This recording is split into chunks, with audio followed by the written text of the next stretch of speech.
I'm working with the county to get counsel assigned, but we need you to allow for the appointment of counsel.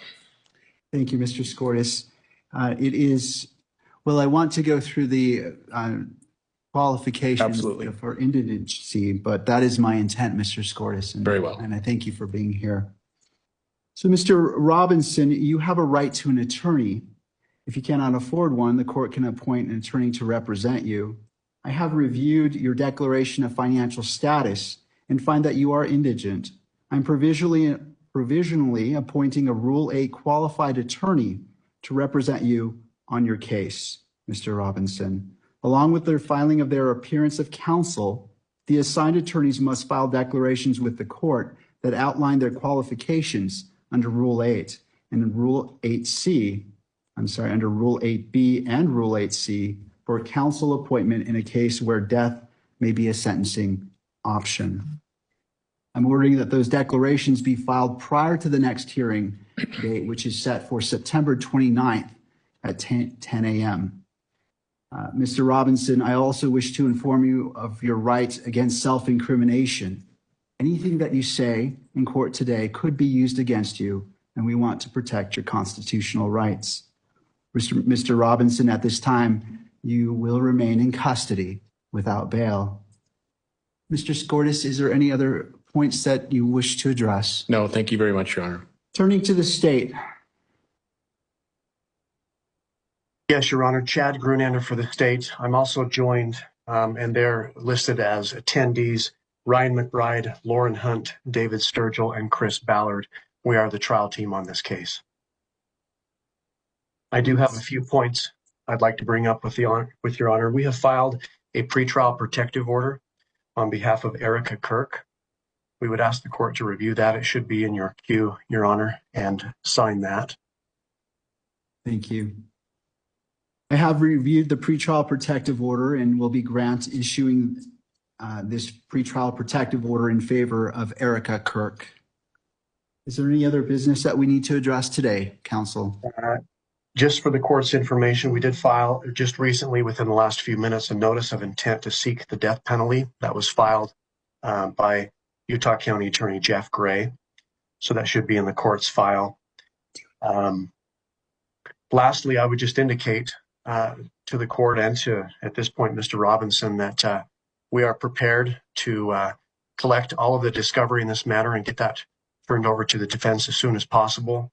Rule 16 requires us to provide what we have relied on in charging the information and bringing these charges within 5 days once it's requested. So that'll be prepared to disseminate to the defense as soon as possible. Thank you, Mr. Grunander. Mr. Robinson, what I also want to do is you have the right to have the charges read that you stand charged of, and I wish to read those to you at this time.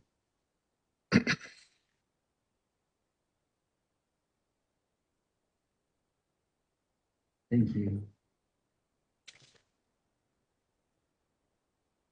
Mr. Robinson, for count 1, aggravated murder, a capital felony in violation of Utah Code Annotated 76-5-202, in that on September 10th, 2025 in Utah County, the defendant, Tyler James Robinson, intentionally or knowingly caused the death of Charlie Kirk under the following circumstances.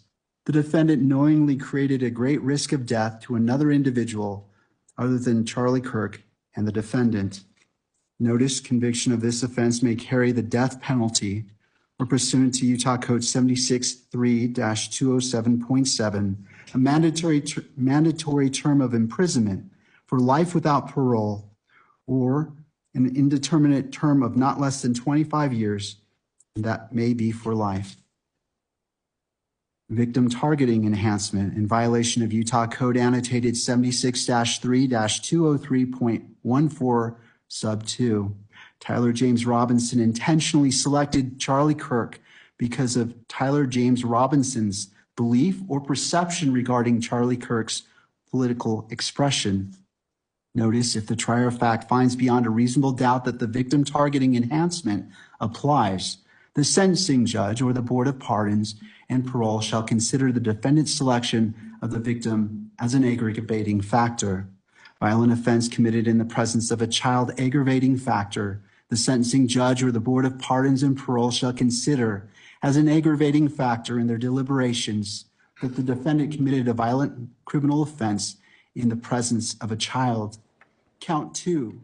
Felony discharge of a firearm. You are witnessing here our ABC News Live coverage. This is the first appearance in court, virtually you can see, which is how they do it. In this particular jurisdiction, Tyler James Robinson, the suspect, charged with aggravated murder among the 7 counts revealed late this afternoon. The judge is now reading those counts to the suspect. He nodded his head, understanding that the charges would be read to him. He was told he can have representation. The county attorney saying Robinson will face those 7 charges, including aggravated murder, obstruction of justice, and witness tampering.